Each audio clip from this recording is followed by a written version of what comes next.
नमस्कार दोस्तों, बात करते हैं बैंक ऑफ बड़ौदा की। 80 रुपीज का स्टॉक हो चुका है, 36 मिलियन शेयर्स यहाँ पर ट्रेड हुए हैं और मोर देन 5% ये गिरावट यहाँ पर देखने को मिली है। बात करेंगे इस वीडियो में कि बैंक ऑफ बड़ौदा तो फिसला ही है, साथ में मार्केट ने अपना जो सपोर्ट था वो लूज कर दिया है और सपोर्ट के नीचे की क्लोजिंग ही नहीं, शुरुआत भी उसके नीचे हुई थी। गैप डाउन ओपनिंग की शुरुआत होती है और लगातार बिकवाली आती है। बात करेंगे इस वीडियो में कि बैंक ऑफ बड़ौदा का कहाँ जा रहा है ट्रेजेक्टरी, कहाँ है इसका सपोर्ट, कहाँ तक जाएगी, कहाँ तक होगी गिरावट। बात करेंगे इस वीडियो में और क्या स्ट्रैटेजी को फॉलो करना है, क्योंकि कैपिटल को लूज नहीं करना है अगर, तो आपको स्ट्रैटेजी इस समय पे चाहिए। And not losing the capital most important priority you should have at this time. देखिए, बात करेंगे इस वीडियो में कि पहले तो कौन सी स्ट्रैटेजी को फॉलो करना है गिरावट के बाजार में, ताकि आपकी कैपिटल लूज ना हो कम से कम। और अगर आप शॉर्ट टर्म के लिए आए हो तो क्या आपको निकलना है, कब तक यहाँ पर शॉर्ट टर्म पुल बैक देखने को मिलेगा, उसकी भी चर्चा होगी। चलिए स्टार्ट करते हैं। उससे पहले अगर आप चैनल पे नए हो, प्लीज चैनल को सब्सक्राइब कर दो and hit the bell icon ताकि आपको नोटिफिकेशन मिल सके। चलिए स्टार्ट करते हैं।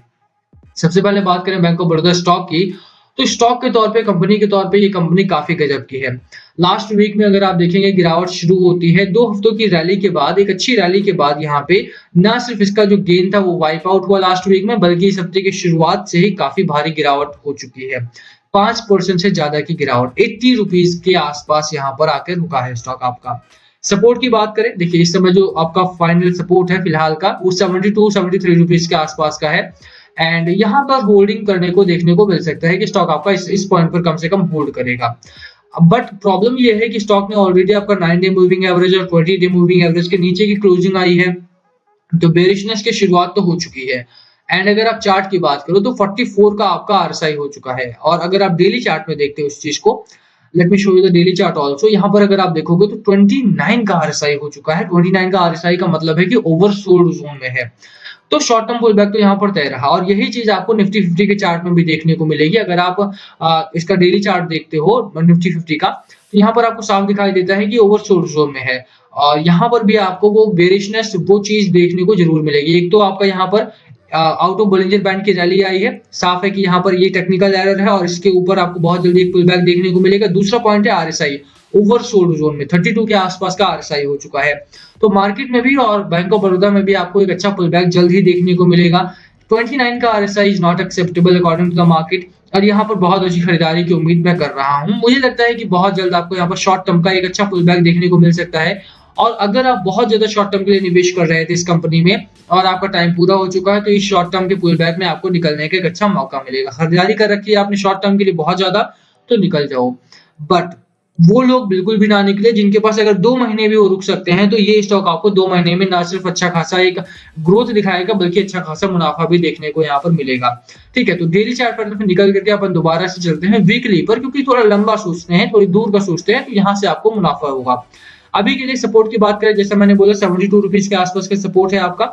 गैप डाउन ओपनिंग हुई है बट पुल बैक आपको बहुत जल्द देखने को मिलेगा। वीकली चार्ट पैटर्न है आपका 72-73 का सपोर्ट लेकर के बने रही है बाजार में। आरएसआई की बात करें 44-45 का आरएसआई है। मैगडी आपका स्ट्रांगली बेरिश जोन में जरूर है।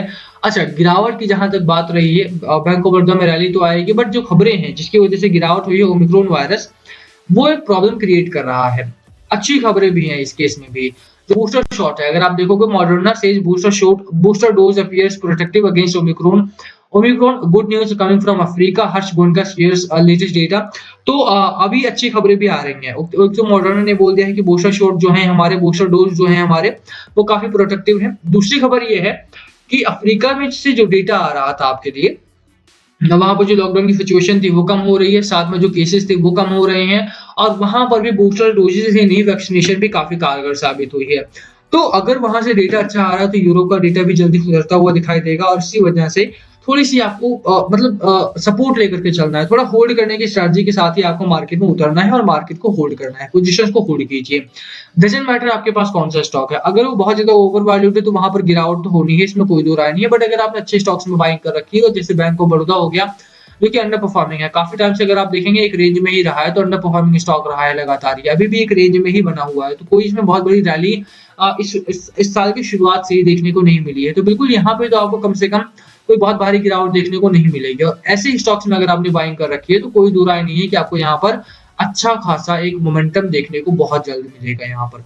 ठीक है, तो अगर आपने खरीदारी की है होल्ड करो। दूसरी चीज, अगर आप बात बाजार की करते हैं, वीकली चार्ट पैटर्न की यहाँ पर बात करें तो देखिए, अगर यहाँ पर एक तो ये है कि डेली चार्ट पैटर्न ठीक है, आपका डेली चार्ट पैटर्न में बाउंस बैक आपका बन रहा है। अगर आप वीकली चार्ट पैटर्न देखते हो तो वीकली में वो चीज देखने को नहीं मिलती है। वीकली में अभी भी 16,800 से लेकर के 16,200 का रेंज आपका बनेगा। एक चीज आपका ये देखना पड़ेगा कि एक तो इस जोन में अगर आप बात करो तो ये जोन है आपका, और इस जोन में 4 हफ्ते बिताए हैं स्टॉक मार्केट ने आपके लिए, ठीक है। अगर इस जोन से निकलता है बाजार आपका, जो लोअर एंड पे आके रुका हुआ है इस समय पे, तो यानी कि ये जोन आपका जो है, और अगर यहाँ से इस जोन में निकलता है मार्केट 3 से 4 हफ्ते के लिए रहता है यहाँ पे बाजार, तो एक अच्छा बेस बनाएगा, और ना सिर्फ बेस बनेगा, यहाँ से एक अच्छा बाउंस बैक की शुरुआत भी आपको देखने को मिल सकती है। यहाँ से हो सकता है कि बाजार आपको दोबारा से शुरुआत करे। प्रॉब्लम क्या है बाजार में? प्रॉब्लम ये है कि ओमिक्रॉन वायरस एक बड़ी प्रॉब्लम क्रिएट कर रहा है। दूसरा एफआईआई का डेटा, एफआईआई लगातार बिकवाली में है। आप जानते हैं इस बिकवाली में क्यों है? पहला, उनके लिए भी प्रॉब्लम वही है कि एक तो इन्फ्लेशन काफी बढ़ चुका है, चाहे यूरोप की बात करें चाहे अमेरिका की बात करें। दूसरा ये है कि इस समय पे अगर आप देखेंगे तो मार्केट में एक ओमिक्रॉन का डर है, दूसरा इन्फ्लेशन का डर है, तीसरा कि इंडियन मार्केट में भी आरबीआई से उम्मीद यही की जा रही थी कि रेट्स को बदलेंगे ताकि मनी सप्लाई कम हो और इन्फ्लेशन हमारे यहाँ पर भी कम हो, बट उन्होंने ऐसा किया नहीं, जो रेट्स थे उसको अनचेंज रखा है, तो वो भी एक बड़ी प्रॉब्लम क्रिएट कर रहा है। अभी के लिए अगर आप बात करें तो दोनों ही चीजों को मैनेज करके चलो, एफआईआई का डेटा भी और मार्केट का डेटा भी। मार्केट में बहुत ज्यादा गिरावट की उम्मीद नहीं है, 3 महीने ऑलरेडी बीत चुके हैं, तो बैंक ऑफ बड़ौदा बहुत ज्यादा नहीं फिसलेगा। इस समय पे खरीदारी आपको करनी है तो बिल्कुल कर सकते हो, कोई दो राय नहीं है। टारगेट आपको 97 रुपीज के आसपास का रखना है। होल्ड करो अपनी पोजीशंस को। देखो इस समय ना क्या होता है कि जब बाजार गिरावट में होता है, आप डिसअपॉइंट होते हो, आपको लगता है नहीं यार मार्केट बेकार चीज है, आपको यहाँ पर नहीं पैसा लगाना है, बट बिलीव मी, अगर आप यहाँ पे होल्ड करते हो तो आने वाले 1 से 2 महीने में आप अपने आप को थैंक्स बोलोगे, धन्यवाद करोगे कि मैं यहाँ पर रुका, क्योंकि यहाँ पर जितनी तेजी से इस समय गिरावट है ना, उतनी ही तेजी से आपको यहाँ पर रैली भी देखने को मिलेगी, उतनी ही तेजी से ग्रोथ होगी। जिन लोगों ने फर्स्ट लॉकडाउन में पैसा नहीं लगाया वो आफ्टर द लॉकडाउन यहाँ पर पछता रहे थे। सेकंड लॉकडाउन गिरावट हुई, सेकंड लॉकडाउन में भी लोगों ने वही डर झेला, वही डर फेस किया, एंड नाउ थर्ड लॉकडाउन की उम्मीद यहाँ पर की जा रही है। थर्ड एटलीस्ट केसेस आ रहे हैं ना, थर्ड लॉकडाउन को डर की वजह से गिरावट है, और अगर अभी भी आप पैसा नहीं लगाते हो तो आप पछताओगे कि मार्केट में इतनी तेजी से गिरावट हो रही है, इतना अच्छा मौका है आपके पास अच्छे स्टॉक्स में खरीदारी करने का और आप नहीं कर रहे हो। तो ठीक है, खरीदारी नहीं करनी है मत करो, but at least hold your positions. अगर आपने बैंक ऑफ बड़ौदा बाय किया है बिल्कुल होल्ड करो। डिलीवरी की बात करें 23%, उससे पहले 19%, 20%, उससे पहले 20%, उससे पहले 13%, उससे पहले 25%, डिलीवरी अच्छी उठाई जा रही है। गिरावट के बाजार में भी अगर एवरेज डिलीवरी 20 के ऊपर की है तो बिल्कुल यहाँ पे आपको खरीदारी नहीं करनी है, तो होल्ड करो एटलीस्ट। फंडामेंटली अगर आप बात करो, कंपनी अच्छी है, एफआईआई ने अपनी शेयर होल्डिंग को इंक्रीज किया था। अब ऐसा तो है नहीं कि लोगों ने सितंबर क्वार्टर में जब अपनी शेयर होल्डिंग को बढ़ाया और इनको लगा होगा कि नहीं दिसंबर में गिरावट होगी तो बेच देंगे।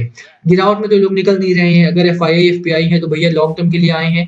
लॉन्ग टर्म में रुकने में प्रॉब्लम क्या है मुझे समझ में नहीं आता। रिटेल इन्वेस्टर को बहुत ज्यादा शॉर्ट टर्म में पैसा बनाने की आदत पड़ी है, शॉर्ट टर्म में बिलीव में पैसा नहीं बन पाता है कई बार, और ऐसे गिरावट के बाजार में तो बिल्कुल नहीं। तो एटलीस्ट अगर आपके पास कैपिटल आपने फंसा दिया है तो होल्ड करो। इससे ऐसे बाजार में जहां पर निफ्टी 50 के 50 स्टॉक्स में से 46 गिरावट में रहे हैं, 3 ही एडवांसेस में रहे हैं, यू कैन नॉट प्रिडिक्ट कि कौन से स्टॉक्स में रैली रहेगी गिरावट के बाजार में। तो एटलीस्ट जो स्टॉक्स आपके पोर्टफोलियो में है उनको होल्ड करो।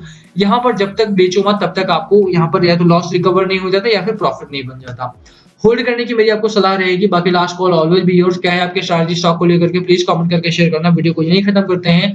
पसंद आए तो लाइक करना, चैनल पे नए हो सब्सक्राइब के बिना मत जाना। Thank you for watching. Please comment अगर कुछ पूछना हो तो।